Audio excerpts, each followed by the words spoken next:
ఓం విఘ్నేశ్వరాయ నమః. ఓం సాయి శ్రీ సాయి జయ జయ సాయి. ఓం ఓం కాంతమ్మ ఓంకారి కాంతమ్మ. అమ్మ కాంతమ్మ తల్లి గురించి అద్భుతమైన విషయాలను తెలుసుకోబోతున్నాము.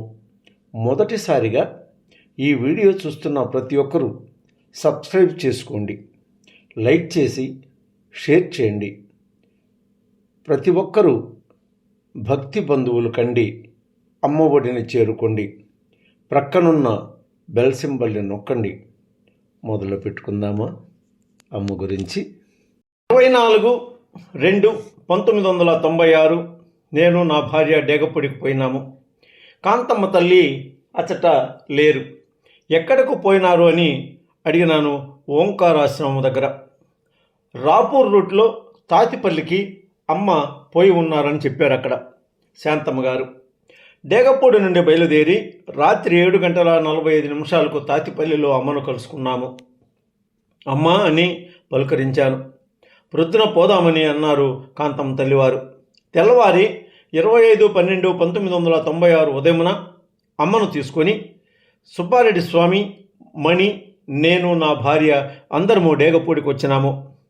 మధ్యాహ్న సమయమున నెయ్యి బువ్వ కలిపి కాంతమ్మ తల్లి నాకు పెట్టినది. నేను తిన్నాను. మేము అమ్మ దగ్గరకు వచ్చిన కారణమేమనగా, మా కుమారుడు శ్యామ విశాఖపట్నము పోయి 20 రోజులు అయినది.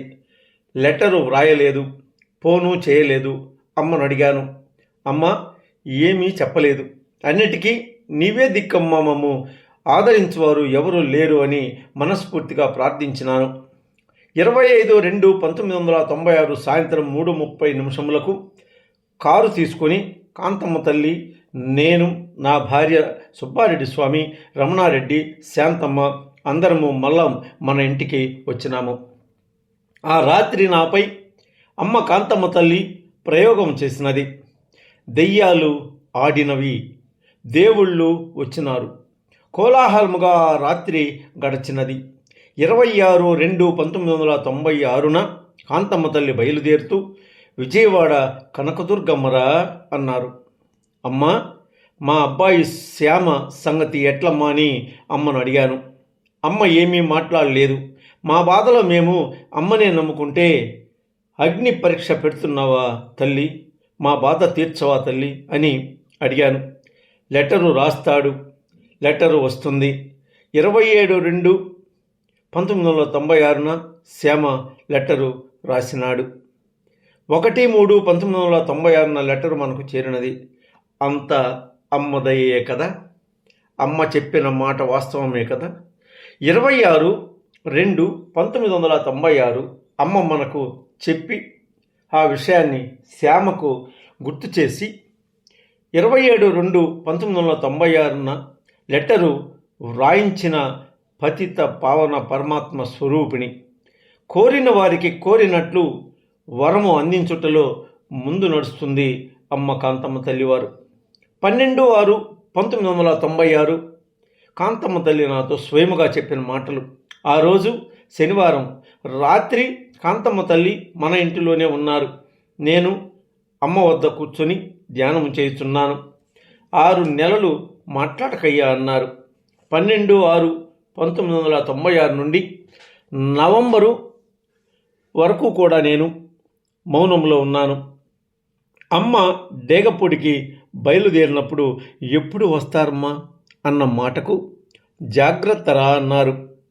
30/6/1996 అమ్మ కాంతమ్మ తల్లి అన్న మాట నాకు అర్థం కాలేదు. అమ్మ అలా ఎందుకు అన్నారు అని నూలుధారములు ప్రసాదించి ఇవి నీకు చాలా మంచివి అని అన్నారు కాంతమ్మ తల్లి. ఒక గుడ్డ ఇస్తూ 2 ముళ్ళు గల గుడ్డ, ఇది నీకు బంధం అన్నారు. ఒక్క ముడివేసిన గుడ్డ ఇస్తూ ఇది పనికి వస్తుంది, దాచుకో అన్నారు. 23/8/1996 రాత్రి మంచి నిద్రలోనున్నాను. నన్ను తట్టి లేపినట్లు అనిపించినది, కానీ అది కల.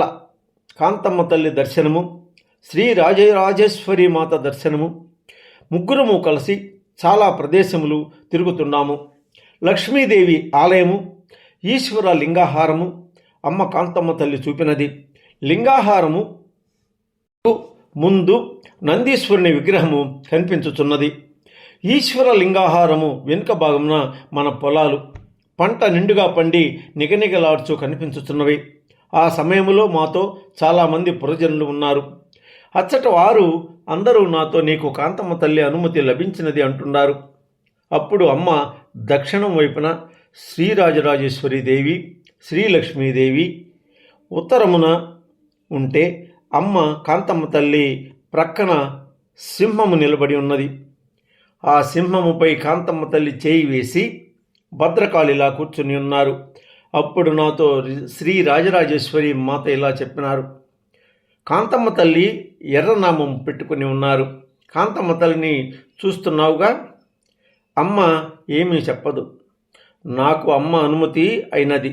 మేము నీకు చెప్తున్నాము, ఏమీ పర్వాలేదు. నీవు పోయి 3 బావుల నీళ్లతో తలస్నానం ఆచరించి అమ్మ చెప్పిన ఆంతర్యము నీకు తెలుసు కదా, అక్కడ వినాయక ప్రార్థన చేసి అమ్మ శ్లోకము చెప్పుచు 3 పర్యాయములు నీ చుట్టూ నీవు తిరుగుము. అప్పుడు అది బయటపడుతుంది. అమ్మ కాంతమ్మ వీపు మీద ఉన్నంత కాలము నీకు ఎలాంటి బాధలు కానీ భయము కానీ నీకు లేదు అని రాజరాజేశ్వరి మాత అన్నారు. మెలకువ వచ్చింది. తెల్లవారి 5 గంటల సమయం అయినది. రాజరాజేశ్వరి మాత నన్ను అలా దృఢపరచినది. ఓం ఓం కాంతమ్మ ఓంకారి కాంతమ్మ, ఓం ఓం కాంతమ్మ ఓంకారి కాంతమ్మ, ఓం ఓం కాంతమ్మ ఓంకారి కాంతమ్మ, ఓం ఓం కాంతమ్మ ఓంకారి కాంతమ్మ. మీ విజయభాస్కరుడను. నన్ను మరువకండి. అమ్మ లీలలు ఆస్వాదించండి. అమ్మ ఒడిని చేరుకోండి.